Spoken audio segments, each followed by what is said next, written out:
Assalamualaikum warahmatullahi wabarakatuh. Mahasiswaku, kita ketemu lagi di mata kuliah Ekonomi Mikro pertemuan yang kedua. Pada pertemuan yang kedua ini kita membahas mengenai demand atau permintaan. Hal-hal dari permintaan atau demand yang akan kita bahas adalah yang pertama, permintaan individu akan suatu komoditi, hukum permintaan, pergeseran kurva permintaan individu, dan permintaan pasar. Kita masuk di permintaan individu akan suatu komoditi. Permintaan individu akan suatu komoditi adalah jumlah suatu komoditi yang bersedia dibeli selama periode tertentu oleh individu. Secara matematis dapat secara ungkapan matematis secara sederhana adalah QDX sama dengan F dalam kurung PX, M, P0, dan T. QDX adalah jumlah komoditi X yang diminta oleh individu selama periode waktu tertentu. Jika komoditinya adalah daging, maka jumlah barang yang diminta akan daging oleh individu selama periode tertentu. Hal ini tergantung kepada F sebagai fungsi X atau tergantung kepada yang pertama kali adalah harga komoditi tersebut. Katakanlah kalau X-nya daging, maka PX-nya adalah harga daripada daging tersebut. Selanjutnya, ketergantungan yang kedua adalah dengan pendapatan nominal, yaitu M. Yang selanjutnya adalah P0, adalah harga komoditi lain. Yang selanjutnya adalah selera, cita rasa, kesenangan daripada individu tersebut. Kita gambarkan bahwa QDX atau jumlah komoditi yang diminta ini tergantung ya pada F-nya, pada fungsinya, pada PX harga komoditi tersebut, juga pada pendapatan nominal, juga pada harga komoditi lain, juga pada selera atau cita rasa individu. Jikalau PX, kita mengenai PX, jika PX harga komoditi X mengalami kenaikan, maka ini akan mempengaruhi QDX. Biasanya QDX adalah mengalami penurunan. Bagaimana dengan pendapatan nominal? Jika pendapatan nominal itu naik, biasanya QDX juga mengalami kenaikan. Ini berbanding searah.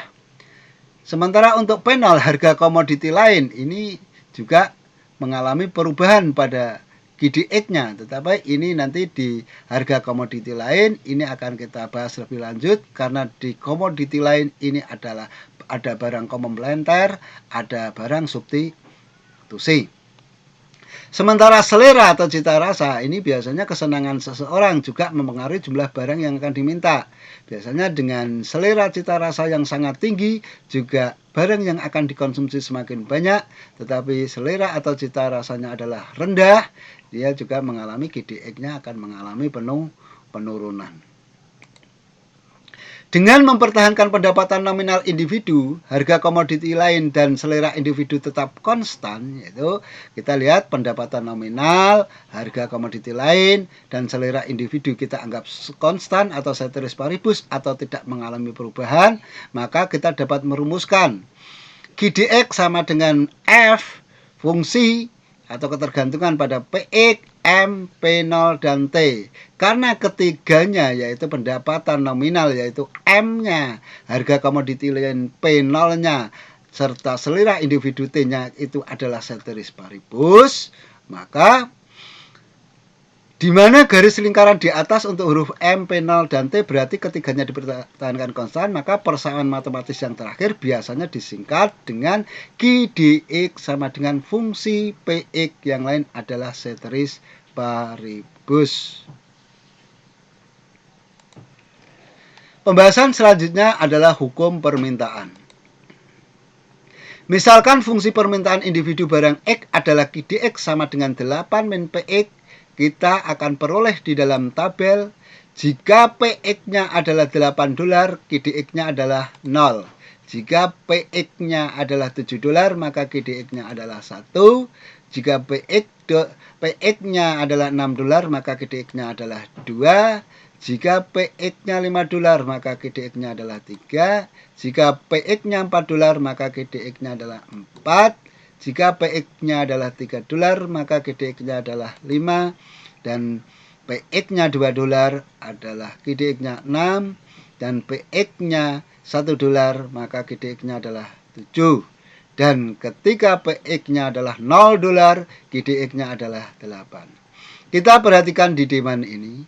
Ketika PX-nya mengalami penurunan dari 8 sampai ke 0, maka GDX-nya justru mengalami kenaikan. Ini berbanding terbalik. Di dalam permintaan biasanya adalah berbanding terbalik. Kurva permintaan individu kita lihat bahwa sebagai bentuk hukum permintaan, maka bila harga suatu barang itu turun, maka jumlah permintaan akan mengalami kenaikan. Begitu sebaliknya, jika harga naik, maka jumlah permintaan mengalami penurunan. Maka kurva GDX ini akan bergeser, ya, titik-titiknya dari satu garis kurva GDX ini antara naik ataupun turun. Ini tergantung kepada harganya. Maka dia akan bergeser turun jikalau, ya, bergeser turun jikalau harga itu mengalami penurunan, ya, dan jikalau dia akan bergeser naik ini jika harga mengalami kenaikan. Tetapi yang terjadi adalah jumlahnya dia akan mengalami, umpamanya harganya naik, dia jumlahnya akan mengalami penurunan, dan ketika harganya turun, maka dia jumlah barang yang diminta akan mengalami kenaikan.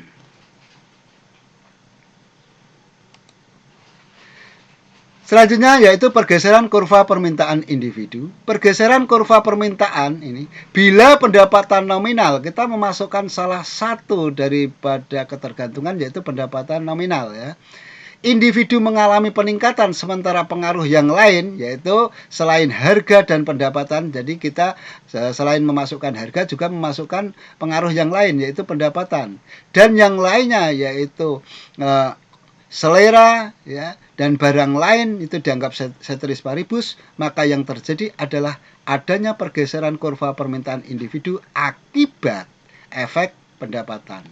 Maka gambar kurva pergeseran permintaan individu akibat perubahan pendapatannya adalah dia akan bergeser dari DX ke DX aksen 1 atau DX dengan tanda petik 1. Ini memperlihatkan bila harga suatu barang itu tetap, katakanlah harga adalah tetap, P-nya tetap, price-nya tetap. Sementara pendapatan individu mengalami kenaikan dan pengaruh yang lain ceteris paribus, yaitu antara ceteris paribus, ya, barang yang lain ini adalah, pengaruh yang lainnya adalah barang lain dan selera ini adalah ceteris paribus, maka kurva bergeser ke kanan. Andai kata bila harga suatu barang itu tetap, sementara pendapatan individu mengalami penurunan dan pengaruh yang lain ceteris paribus, maka kurvanya bergeser ke kiri. Ya, ini sudah ada dua kurva, ya, apakah dia ke DX tanda petik 1 atau DX ke DX tanda petik 2. Ini tergantung kepada perubahan pendapatan, apakah pendapatannya naik ataupun pendapatannya adalah turun. Contoh yang lainnya kita lihat di sini. PX ini di dalam dolar dan di bawahnya ada QDX, ini awalnya, ya kan? Sementara QD tanda petik 1X ini adalah akibat daripada efek pendapatan. Yang awalnya PX-nya 6, QDX-nya adalah 18, akibat daripada efek pendapatan, maka QD tanda petik 1X-nya menjadi 38. Begitu juga ketika PX-nya adalah $5, awalnya adalah 20, maka dengan adanya pendapatan naik menjadi 40. Dan ketika posisinya PX-nya $4, awalnya 24 dan menjadi 46, dan awalnya adalah PX-nya adalah $3, maka awalnya adalah 30 menjadi 55, dan ketika PX-nya 2, QDX-nya 40 dan QD tanda petik 1 X-nya adalah 70. Begitu juga di posisi PX-nya $1, awalnya 60 menjadi 100. QD tanda petik 1 X ini adalah akibat daripada efek pendapatan. Untuk di dalam gambar kurvanya, kita lihat untuk QDX ini sebelum ada efek pendapatan, maka dia terlihat di posisi gambar kurva yang kiri di titik A dan titik B itu adalah DX-nya. Dan akibat daripada efek pendapatan, maka kurva akan bergeser ya ke kanan, yaitu D aksen X atau D tanda petik 1 X itu. Jadi ketika ada efek pendapatan, maka yang terjadi adalah adanya dua kurva. Kita lihat lebih rinci. Bila harga X turun, ya, bila harga X turun dari $5 menjadi $3, kita lihat dari $5 menjadi $3, apa yang terjadi? Maka jumlah X yang diminta meningkat dari 20 ke 30. Ya. Sebelum pendapatan dimasukkan ini ya. Maka yang terjadi hanya pergeseran dalam satu kurva dari A ke titik B. Ini sebelum ada efek pendapatan. Tetapi sekarang kita masukkan, ketika efek pendapatan kita masukkan, yaitu ketika pendapatannya naik dan harga X itu tetap, katakanlah harganya adalah $5, maka yang terjadi adalah barang yang awalnya 20 menjadi 40, sehingga titiknya akan bergeser dari titik A ke titik C, ya. Bila pendapatan naik dan harga X itu turun, katakanlah harganya $5 menjadi $3. Ini pendapatan sudah naik dan harga adalah ini mengalami penurunan, maka yang terjadi adalah awalnya adalah $5 menjadi $3. Sementara jumlahnya X-nya yaitu yang diminta berubah dari 20 menjadi 55. Dan titiknya bergeser dari A ke titik D. Mengacu pada perubahan konsumsi individu atas kopi dan teh substitusi di rumah ketika harga kopi naik. Ini kita memasukkan barang lain ya. Barang lain. Apa yang terjadi? Barang lain ada barang substitusi dan ada barang komplementer. Sebelumnya kita lihat ya antara kopi dan teh.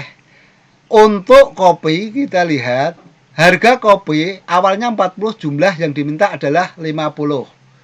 Dan untuk teh awalnya harganya adalah 20, barang yang diminta adalah 40.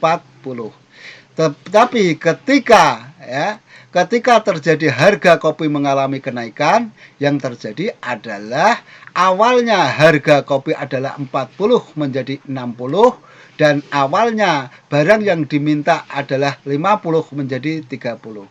Sementara teh bagaimana dengan harga tetap? Kita lihat teh tetap harganya adalah 20 ya, tetapi barang yang diminta akan mengalami perubahan, yaitu awalnya 40 menjadi 50. Nah, ini berarti teh ini mengalami kenaikan harga. Karena apa? Karena di sini adalah barang substitusi atau barang pengganti. Maka orang yang waktu itu cenderung minum kopi, maka dia akan berubah, akan minum teh karena kopi mengalami harga kenaikan. Kita lihat di dalam kurvanya. Di dalam kurva kopi kita lihat awalnya adalah 40 menjadi 60. Sementara waktu itu jumlah yang diminta 50 menjadi 30 dan hanya terjadi pada pergeseran satu kurva saja dari titik bawah naik ke titik atasnya, tetapi jumlahnya adalah menurun, harganya naik. Kita lihat sekarang di posisi kurva tehnya ada dua kurva ya. Untuk teh itu sendiri harga adalah tetap 20 ya. Tetapi barang yang diminta awalnya 40 menjadi 50. Maka ada perubahan kurva dari D ke D aksen atau D tanda petik 1, yaitu bergeser ke kanan. Ya, jadi kurvanya bergeser ke kanan. Selanjutnya, bagaimana dengan barang komplementer? Mengacu pada perubahan konsumsi individu atas lemon dan teh, barang komplementer di rumah ketika harga lemon naik. Barang komplementer ini adalah barang pelengkap. Ya, ini boleh lemon ini adalah boleh gula, antara gula dengan teh, gitu kata. Begitu ya. Kita lihat sebelumnya untuk harga lemon atau harga gula. Awalnya harga gula 10, jumlah yang diminta adalah 20. Sementara untuk harga tehnya adalah awalnya 20, maka barang yang diminta adalah 40. Tetapi apa ketika terjadi ketika harga gula mengalami kenaikan? Kita lihat, ketika harga gula atau lemon mengalami kenaikan, maka harga gula yang awalnya adalah 10 menjadi 20, maka jumlah barang yang diminta awalnya 20 menjadi 15, yaitu mengalami penurunan. Tetapi bagaimana dengan teh? Dia sama sekali tidak mengalami kenaikan harga. Kita lihat, harga teh tetap 20 pada posisi sebelum dan sesudah. Tetapi permintaan akan teh mengalami penurunan. Jadi dua-duanya mengalami penurunan. Inilah yang terjadi ketika barang tersebut adalah barang pelengkap, yaitu sama-sama mengalami penurunan ataupun bisa juga mengalami kenaikan dua-duanya. Kita lihat untuk di grafiknya. Di dalam grafik lemon, awalnya adalah 10 menjadi 20. Yang terjadi adalah penurunan jumlah barang yang dikonsumsi atau diminta, yaitu 20 menjadi 15. Pergeseran hanya dalam satu kurva saja, dari bawah ke kiri atas. Dan untuk teh, harga tetap adalah 20. Yang terjadi adalah waktu itu jumlah barang yang diminta 40 menjadi 35, maka ada pergeseran kurva. Yaitu dari D ke D tanda petik 2. Jadi pergeserannya yaitu ke kiri. Oke. Kita lanjutkan di permintaan pasar. Di dalam permintaan pasar, ini merupakan permintaan agregat dalam periode waktu tertentu oleh semua individu di dalam pasar. Untuk perhitungan pengaruh harga lain dianggap ceteris paribus atau tidak ada perubahan. Misalkan, fungsi permintaan dua individu barang X adalah QDX sama dengan 8 PX, kita peroleh tabel sebagai berikut. Ini tinggal hanya menambahkan antara QD1 dan QD2 menjadi QDX. Kalau umpamanya QD-nya ada beberapa, contohnya umpamanya QD1, QD2, QD3, QD4, QD5, itu hanya tinggal menambahkan saja. Maka kita lihat ketika di dalam tabel, ketika PX-nya adalah $8 dan QD1-nya 0, QD2-nya 0, maka QDX-nya adalah 0.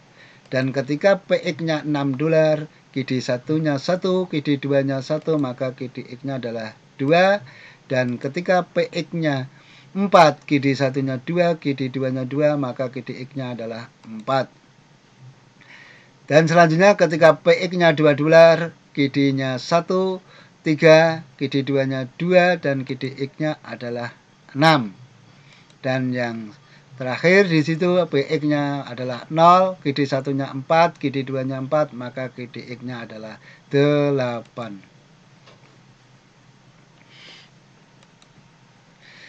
Untuk kurva, kita lihat permintaan individu 1 tadi harga mulai dari 0 sampai dengan 8, P-nya itu yang vertikal, dan yang untuk G-nya yaitu yang horizontal atau yang mendatar adalah 0 sampai posisi 4.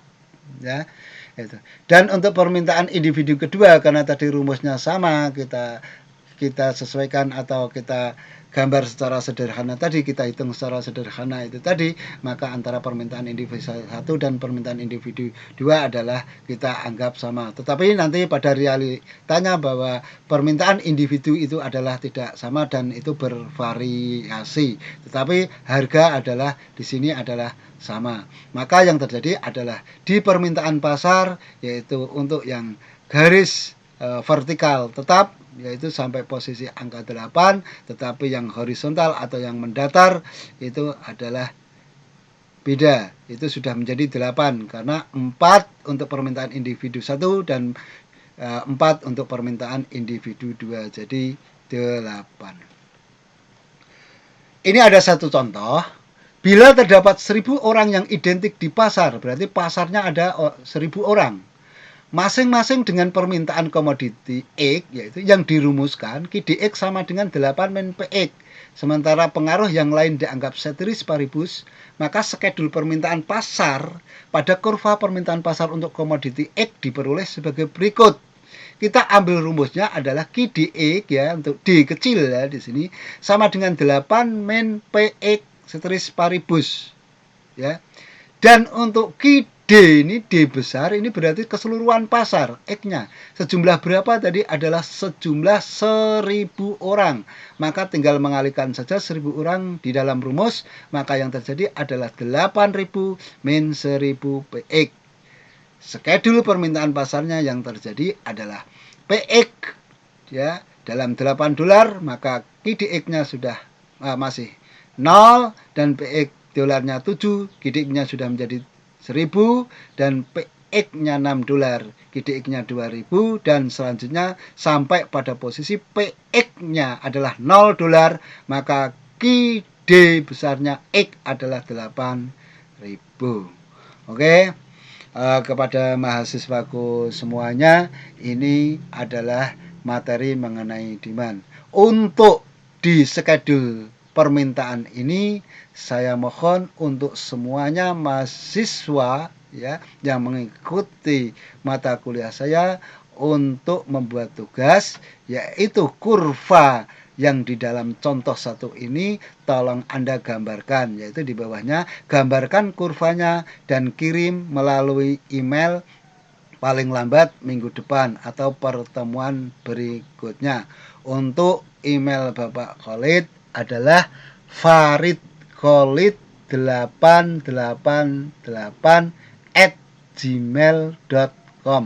Pakai huruf kecil semuanya ya, saya ulangi, faridkhalid888@gmail.com. Tidak ada spasi ya, semuanya kita sambung gitu ya. Saya tunggu tugas Anda pada pertemuan berikutnya. Oke, saya akhiri semuanya mahasiswaku untuk ketemu lagi di pertemuan yang ketiga. Saya akhirkan, wassalamualaikum warahmatullahi wabarakatuh.